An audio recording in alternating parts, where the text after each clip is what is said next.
É provável que o primeiro nome que venha à mente ao pensar na personificação do mal, segundo a religião cristã, seja Satanás. Também poderíamos mencionar Lúcifer, o príncipe das trevas, Mefistófeles, senhor do inferno e inimigo declarado de Yahweh. No entanto, o que talvez seja menos conhecido pelo público em geral é que Lúcifer não foi o único que se rebelou contra os desígnios do Altíssimo. Hoje falaremos sobre os 4 anjos caídos mencionados na Bíblia, seres criados por Deus que se rebelaram contra ele e foram expulsos do céu. Quem eram esses anjos? Qual é a história por trás da queda desses seres celestiais? 1. Lúcifer, cujo nome significa portador da luz, foi criado por Deus como o mais belo, inteligente e habilidoso de todos os seus anjos. O Senhor desejava que ele fosse sua mão direita e líder entre os querubins. Disse que Deus concedeu a Lúcifer plena liberdade de ação e pensamento, o que o levou a questionar as leis divinas e, eventualmente, a se considerar igual ou até superior ao Altíssimo. Segundo o profeta Isaías, Lúcifer declarou em seu coração: "Subirei ao céu, acima das estrelas de Deus, exaltarei o meu trono. No monte da congregação me assentarei aos lados do norte. Subirei acima das alturas das nuvens e serei semelhante ao Altíssimo." Lúcifer convenceu uma parte dos anjos a se unir à sua rebelião e enfrentar Deus numa guerra celestial. Porém, Deus enviou o arcanjo Miguel e seus anjos para lutar contra Lúcifer e seus seguidores. A Bíblia relata: houve então guerra no céu. Miguel e seus anjos batalhavam contra o dragão, e o dragão e seus anjos batalhavam, mas não prevaleceram. Nem mais se achou lugar para eles no céu. E foi expulso o grande dragão, a antiga serpente chamada Diabo e Satanás, que engana todo o mundo. Ele foi lançado na terra, e com ele os seus anjos. Esse pecado de orgulho desencadeou uma grande confrontação entre os seguidores de Lúcifer e os anjos que permaneceram fiéis a Deus. No fim, Lúcifer foi expulso do céu e transformado em Satanás, o adversário. Desde então, Satanás tem tentado e enganado a humanidade para afastá-la de Deus, levando-a ao pecado e à perdição. Satanás é descrito como o pai da mentira, o Deus deste século e o leão que ruge buscando a quem devorar.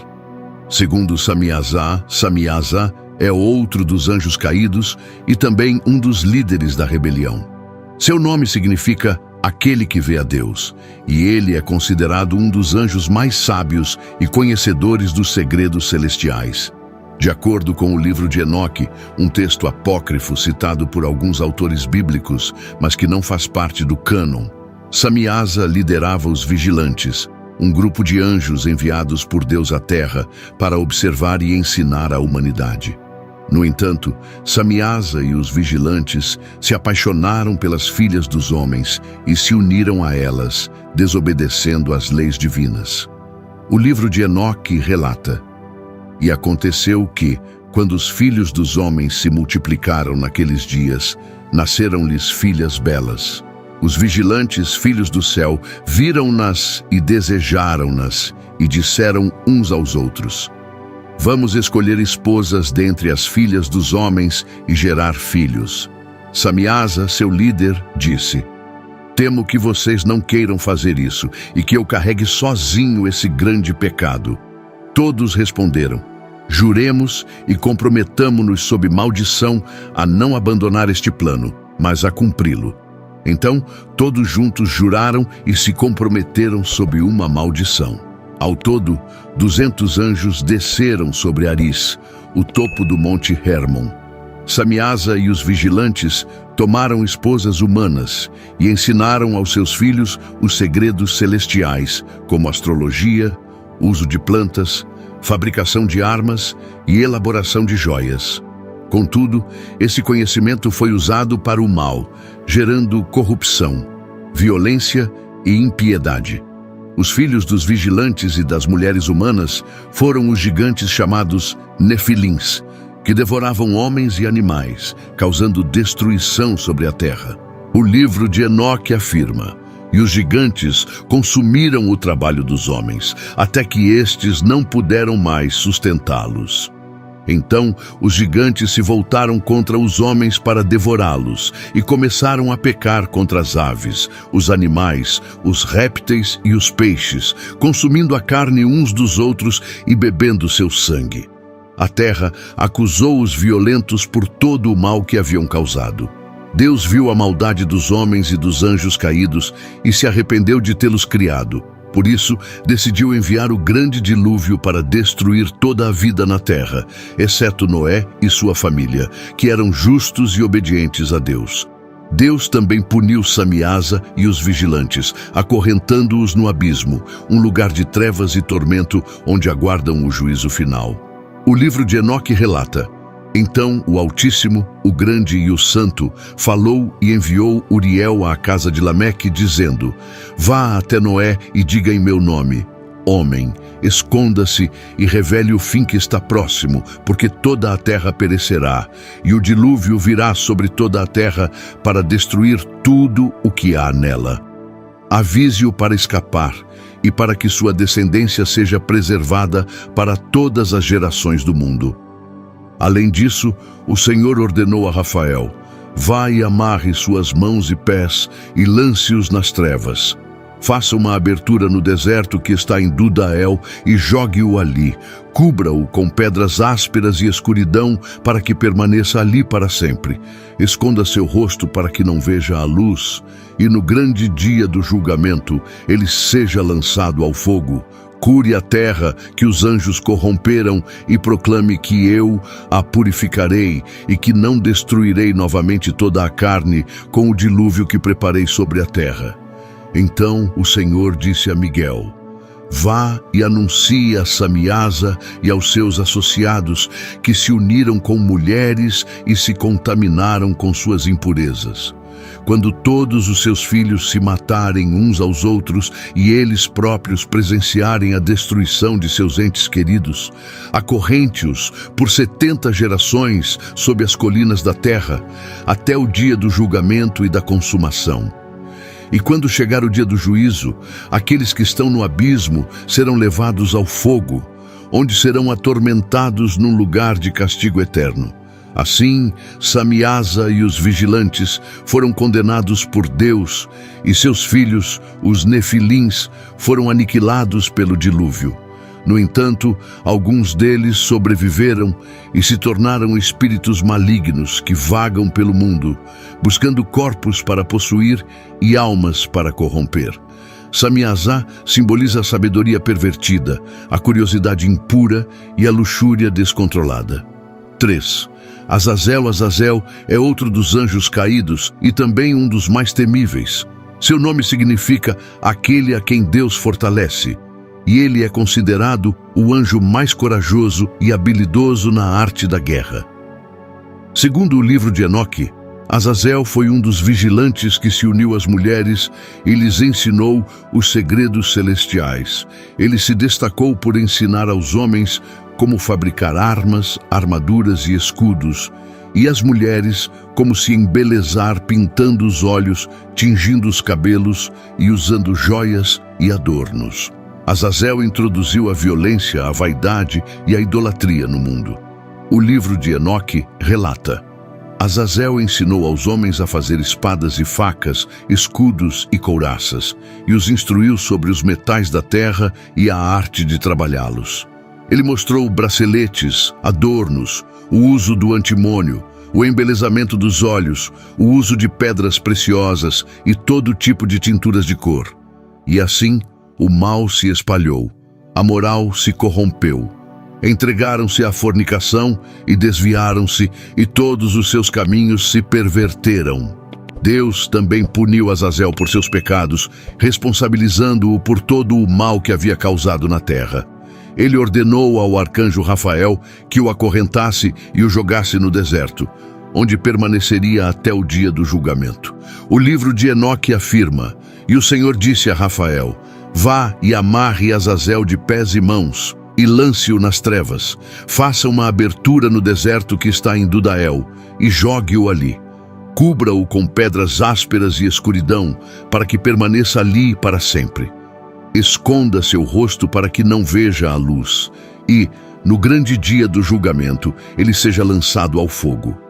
A Bíblia também menciona Azazel no livro de Levítico, que descreve o ritual do dia da expiação, o dia mais sagrado do ano para o povo judeu. Naquele dia, o sumo sacerdote devia tomar 2 bodes e lançar sorte sobre eles, uma sorte para o Senhor e outra para Azazel. O bode destinado ao Senhor seria sacrificado como oferta pelo pecado, e seu sangue seria aspergido sobre o propiciatório, o lugar onde se manifestava a presença de Deus. O bode para Azazel seria levado vivo ao deserto, e o sumo sacerdote deveria impor suas mãos sobre sua cabeça e confessar sobre ele todas as iniquidades dos filhos de Israel. Assim, o bode levaria sobre si todos os pecados para o deserto, onde estava Azazel. A Bíblia diz: "E tomará os 2 bodes e os apresentará perante o Senhor à porta do tabernáculo da congregação. Arão lançará sorte sobre os 2 bodes, uma sorte para o Senhor e outra para Azazel. E Arão trará o bode sobre o qual caiu a sorte para o Senhor e o oferecerá como oferta pelo pecado. Mas o bode sobre o qual caiu a sorte para Azazel será apresentado vivo perante o Senhor, para fazer expiação sobre ele e enviá-lo para Azazel no deserto." Esse ritual simbolizava a expiação dos pecados do povo de Deus e a separação entre o santo e o profano, entre Deus e Azazel. Alguns interpretam Azazel como o nome de um lugar no deserto, enquanto outros o consideram o nome de um anjo caído que representa a violência e é senhor dos demônios. A Bíblia também relata como os homens de Asdod, ao perceberem que a presença da arca do Deus de Israel trazia desgraças, disseram: "Não permaneça conosco a arca do Deus de Israel, pois sua mão tem sido severa contra nós e contra nosso Deus Dagon." Os príncipes filisteus decidiram transferir a arca para Gate, e ao fazerem isso, a mão do Senhor também feriu aquela cidade com grande dor, e os que não morreram foram acometidos por tumores. O clamor da cidade subiu até o céu, e os homens de Ecrom disseram: "Que Deus é este que faz tais coisas? Este é o Deus de Israel, que feriu os egípcios com toda sorte de pragas no deserto." Assim, decidiram construir uma carroça nova e atrelá-la a 2 vacas para devolver a arca com uma oferta pelo pecado. A Bíblia continua: "E os filisteus chamaram os sacerdotes e adivinhos e disseram: Que faremos com a arca do Senhor? Ensinem-nos como enviá-la de volta ao seu lugar." E eles responderam: "Não enviem a arca do Deus de Israel vazia, mas com uma oferta pelo pecado. Então vocês serão curados e saberão por que sua mão não se afastou de vocês." E disseram: "Que oferta devemos fazer?" Responderam: "Ofereçam ouro como Beelzebul." A Bíblia também menciona Beelzebul no Novo Testamento, identificando-o com Satanás. Os fariseus, líderes religiosos dos judeus, acusaram Jesus de expulsar demônios pelo poder de Beelzebul, príncipe dos demônios, mas Jesus refutou essa acusação.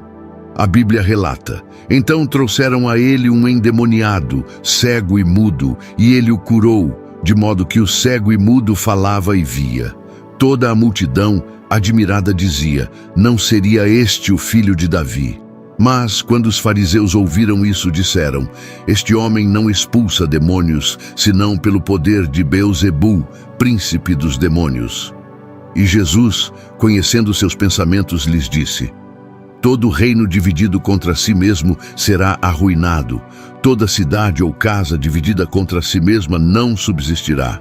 E se Satanás expulsa Satanás, está dividido contra si mesmo. Como então subsistirá seu reino? Mas, se eu expulso os demônios pelo Espírito de Deus, então o reino de Deus chegou até vocês. Beelzebu é, portanto, o anjo caído que representa a doença, a impureza e a idolatria, sendo conhecido como o Senhor das moscas e dos demônios. Esses são os 4 anjos caídos mencionados na Bíblia: Lúcifer, o portador da luz, que se tornou Satanás, o adversário; Azazel, que introduziu a violência e a vaidade no mundo; Beelzebu, identificado com a impureza e a idolatria; e Samiazá, o anjo da morte e acusador da humanidade. A Bíblia diz: "E vi o dragão, a antiga serpente, que é o diabo e Satanás, amarrado por 1000 anos e lançado no abismo. Lá foi encerrado e selado para que não enganasse mais as nações, até que se cumprissem os 1000 anos. Então vi tronos, e neles se assentaram aqueles que tinham autoridade para julgar. Vi também as almas daqueles que foram decapitados pelo testemunho de Jesus e pela palavra de Deus, e que não adoraram a besta, nem receberam sua marca em suas testas ou mãos. Viveram e reinaram com Cristo por 1000 anos. Quando se cumprirem os 1000 anos, Satanás será solto e sairá para enganar as nações nos 4 cantos da terra, Gog e Magog, para reuni-las para a batalha. Mas desceu fogo do céu e as consumiu, e foram lançados no lago de fogo e enxofre, onde estão a besta e o falso profeta, e serão atormentados dia e noite para todo o sempre. Esse é o fim dos anjos caídos e o triunfo de Deus e do seu povo. Se este conteúdo foi valioso para você e deseja continuar explorando mistérios espirituais, não se esqueça de se inscrever no nosso canal Segredos Bíblicos e ativar o sino de notificações para não perder nenhum vídeo. Que Deus te abençoe. Amém.